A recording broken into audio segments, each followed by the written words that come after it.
এতটাই অসহায় অবস্থা, এখানে তার প্রয়োজন, সে কিন্তু এটা কোনো রকম উচ্ছৃঙ্খলা করার জন্য বা তার কোনো কারোর ব্যক্তিগত স্বার্থের জন্য, এটা যার যার প্রয়োজনের তাগিদে এতগুলো মানুষ ঘন্টার পর ঘন্টা এখানে দাঁড়ায় আছে অনেক কষ্ট করে। এবং তারা এমনও মানুষ আছে কথা বলতেছে যারা এখন এখান থেকে বাড়ি 14 কিলোমিটার 15 কিলোমিটার দূরে, যারা গাড়ি ঠেলে নিয়ে যাওয়া ছাড়া তার কোনো উপায় নাই। এই কারণেই তো তারা আসলে অস্থির হচ্ছে। হ্যাঁ, যারা এছাড়াও তো আমরা দেখতে পাচ্ছি এবং জানতে পাচ্ছি যে একই গাড়ি বিভিন্ন বার, মানে একই বা গাড়ি পর্যায়ক্রমে বারবার তেল নিচ্ছে, সেক্ষেত্রে আপনি কি বলতে চাচ্ছেন? এখন আসলে এটা তো স্বাভাবিকভাবে আমরা একটা মানুষকে এটা তো ঠেকানো সম্ভব না, এটা যেমন বাস্তব। তবে আরেকটা জিনিস বলি যে অতীতেও তো যারা প্রয়োজন যেটা ছিল, এখন যে তেল সংকট, তারা যে তাদের গাড়ি বেশি চালাচ্ছে বিষয়টা তো এরকম না। এখানে সাধারণ মানুষের একটা অভিযোগ যে আমার যেরকম আমি প্রতিদিন দৈনন্দিন জীবনে যতটুকু গাড়ি চালাইতাম ততটুকুই চালাচ্ছি, কিন্তু সেই পরিমাণ তেলটুকু আমরা পাচ্ছি না।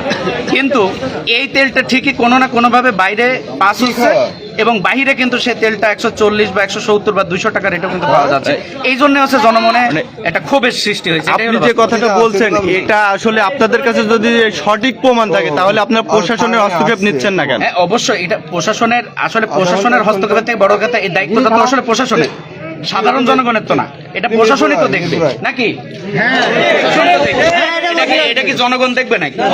জনগণ, সাধারণ দেশের জনগণ এই দেশে বাস করে, সে দেশের তার নাগরিক অধিকারের জিনিসগুলো বুঝে পাচ্ছে কিনা সে সেটারই করবে। যখন সে তার নাগরিক অধিকারের প্রয়োজনীয় জিনিস পাবে না, তখনই সে সোচ্চার হয়ে ওঠে, তখনই সে আন্দোলন করে। এ মর্মে আমি আপনার কাছে আরেকটা প্রশ্ন নিয়ে আসতে চাচ্ছি যে আপনি যেটা বললেন যে আসলে সাধারণ জনগণের এটা দায়িত্ব না, সেক্ষেত্রে সাধারণ জনগণ যেভাবে তেল রিজার্ভ করছে, এটা তো সাধারণ জনগণ থেকে আমাদের এবং রাষ্ট্রের কাম্য নয়। না, এটা তো অবশ্যই, কিন্তু রিজার্ভ করছে না কিছু মানুষ, এটা ঠিক না। রিজার্ভ করছে কিছু মানুষ, এটা অবশ্যই ঠিক। আবার সবাই যে রিজার্ভ করছে বিষয়টা কিন্তু এরকমও না, কারণ রিজার্ভ করার মতো সামর্থ্য সবার নাই।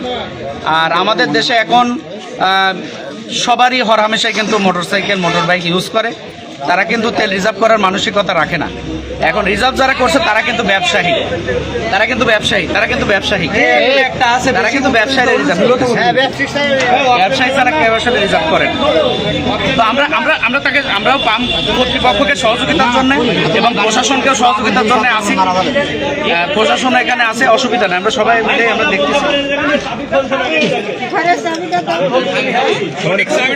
আমরা সরাসরি দেখানোর চেষ্টা করছি কুষ্টিয়া জেলার মিরপুর উপজেলার প্রাণকেন্দ্রে অবস্থিত মিরপুর বাস স্ট্যান্ডের ঠিক অদূরেই